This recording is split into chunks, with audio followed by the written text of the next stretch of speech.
Hi, welcome to the Bathtub. This is the Master Bather, Scott Bradfield. I've been a Master Bather since I was 12, and I'm too old to stop now. This is the special summer beach party in the quarantine Blues Brothers edition of the Bathtub, and coronavirus haircut edition. And this is a couple months into lockdown, and we hardly ever go anywhere. And I'm wearing the glasses because I get allergies, and I get this really bad rash in my eye every spring, and I look like, from this side over, I look like Rosemary's Baby, if you remember the scene of Rosemary's Baby at the end of that great movie. And the other side, I look like my angelic self. So it's just too much of a contradiction for most of my viewers to watch. I'm going to do a really fast episode. I'm going to try to do one. I'm sure that you are as exhausted as I am of trying to come up with a top 10 best short story collections by great short story writers. I started doing these lists. They're all a mess. This is the biggest one. And the most interesting part of it to me is that, I gotta get my seat here, is that every single time I think I come up with 10 great short story writers, I leave out like my favorite writers. So, there's just so many great short story collections.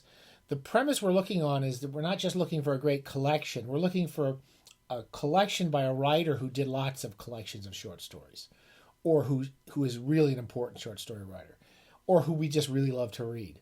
And there's just so many. So I'm just going to go really quickly through a lot of the writers I've left out. I mean, some of my all-time favorite writers.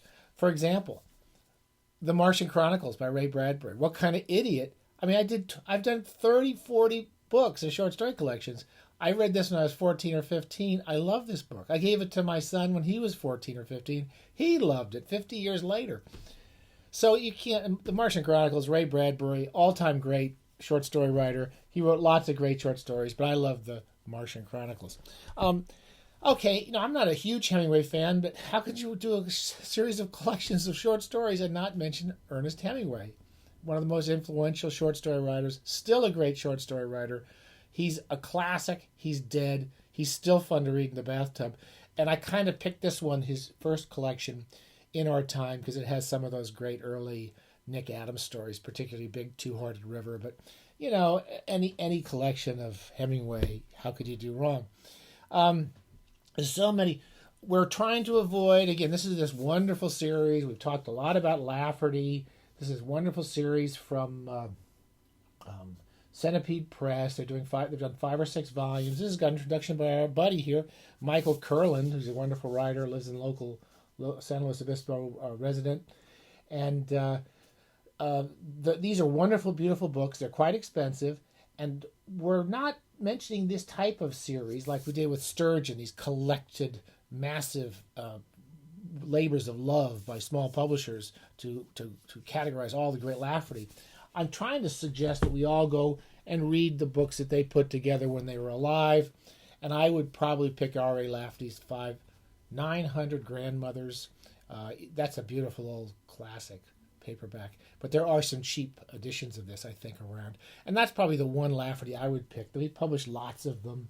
Same series, Philip K. Dick. He wrote lots of great short stories. It's probably the best work of Philip K. Dick was short stories. And we've mentioned this before, The Preserving Machine, and you can probably get one of the late cheap editions of that. This is probably a bit expensive. So some of those great writers. One of my favorite writers, short story writer, Irwin Shaw. We mentioned John O'Hara. About the same period, Irwin Shaw was writing these amazing stories for The New Yorker. He was a playwright. A lot of the stories are just 2-person dialogues or 3-person dialogues. He's a wonderful writer. You can't miss Irwin Shaw. This is one of the few collected kind of 5 decades of stories, and it's a lovely old trade paperback, which you could probably find somewhere. I've had it for decades. I love this book, and it's one of the few collected stories I'd recommend. Speaking of collected stories, there are times in life. My number one short story writer would have been William Faulkner. He's dead. He's a classic. He's still great. I love these stories. I had lots of people mention barn burning, but there's tons of wonderful stories. There's also an uncollected stories of William Faulkner, which I meant to bring in here, which are stories that he later adapted into novels. In fact, I think if I had a choice, I would recommend the uncollected short stories of Faulkner more than the collected stories, because so many of those stories that he kind of ruined in many of his late novels, like The Town and The Mansion and some of those late turgid over the top books he wrote in his late life, they were much better as short stories, and his original short stories for the Saturday Evening Post. So I would recommend anything by Faulkner as a short story collection. But while we're at it, here's a book would have been one of my top 10 books of short stories at one point, and at certain times in my life, if I'd thought about it. Knight's Gambit. It's a series of kind of mystery stories set in the South with an old woman who's a detective in it. And it's told by some children. You really see this as a big influence on a book I like, but I'm not wild about, which is To Kill a Mockingbird. It's a huge influence on it, I think. Anyway, it's a wonderful book of stories, especially if you like mystery stories. Okay, one of my all-time favorite. Again, I would probably put him as my number one favorite short story writer, along with all the other number one favorites. Fitzgerald is a wonderful short story writer. How can you leave him off? Two representative collections. Babylon Revisited was a late life retrospective collection he did. Some great stories, spanning his career for the most part. A single volume, any single volume of stories by Fitzgerald is wonderful. You can also get the collected stories, but I prefer them in the single volume. This is not mentioned as much as the Pat Hobby stories. He wrote them very quickly for money. I used to use them a lot in my creative writing courses, because he would basically spin these out. They're kind of cheap little comedies about a hack Hollywood writer, and they're wonderful. You know, he wrote them really quick, late in life, when people thought he was washed up. Perfect little stories. They're not quite as rich as some of the great stories like Babylon Revisited. It's an amazing story, but it's a great book of stories. You can't go wrong.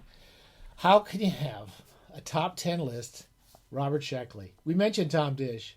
I grew up reading Robert Sheckley's story. This is a very old one, Store of Infinity. This is a late one, The Robot Who Looked Like Me. That's a perfect title for Sheckley. Every story he wrote, he must have written 50 to 100 stories, probably 100 or more. He was so good. Every story he starts, he's funny. From the first sentence, bang, he goes all the way. He finishes the story, knocks you out. How can you have a top 10 collected story writers? Salinger. We've talked about Salinger, 9 stories, one of my all-time favorite collections of stories. Raise High, The Roof Beam Carpenters is a wonderful story. There's 2 stories included in this volume, and that top story is a really good one. And yes, he didn't write a lot, and he's kind of an exception to our rules since he only published a small number of stories, but that is one of the all-time great short story collections. Oh, okay, I'm going to go really fast now. J.G. Ballard. Many of you know of Crash and kind of the really dark late stuff. Look at that beautiful book. The Haunting Story, The Voices of Time, and those early stories of his. Extraordinary pieces of work. I've mentioned him before, Stanislaw Lem. He was really a short story writer for large parts of his career. Had lots of his books are these collections of stories. This is one of my favorite, The Siberiad. Again, these would all go into a top 10 list if I had a big enough top 10 list. Jean Stafford, we talked about her, this collected novels of hers from Library of America. They're bringing out the collected Stafford stories. Great short stories. Tons and tons of them, and they're all very funny. And I don't know who to compare her to. She's a little Cheever-esque, very rich, dense stories. So if you read 10 of them, you're exhausted by them as a good novel would exhaust you. We've talked about Cornell Woolrich.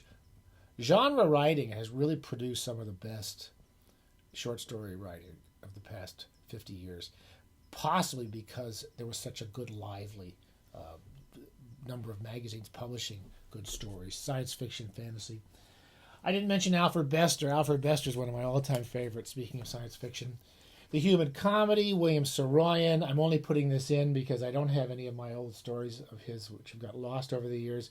He's a wonderful California writer. Human Comedy really is a lot of short stories about this family, and a wonderful California writer. And finally, I think this is the last one I've got here, Ian McEwan. We've talked about Ian McEwan, but I have to say there was a time in my life when he was one of my top 10 short story writers. First Love, Last Rites, his first book. The second one was called In Between the Sheets. He wrote some great stories. He doesn't really write stories since then. He pretty much moved off into short novels and then into novels. It's interesting the graduation he's moved in, the trajectory he took in terms of what he was writing. But I still go back to these two original books of stories, and I would say that these are one of the top 10 short story writers. That's just a bunch more names. I'm sorry. I know you're exhausted. I'm exhausted. All of these lists are bullshit, but all of these writers wrote wonderful short story collections, and most of them wrote many wonderful short story collections. So if you're looking for stories, that's my last word on the top 10 list of short story writers. I promise never to do it again. The Natural Light edition. This is the Natural Light edition of the Bathtub. I hope my eye will be better next time so you can look at my beautiful face in its entirety, in its entire magnificence. And stay safe. Stay safe with great books. You don't need to go outside. There's nothing happening out there. We'll talk to you soon.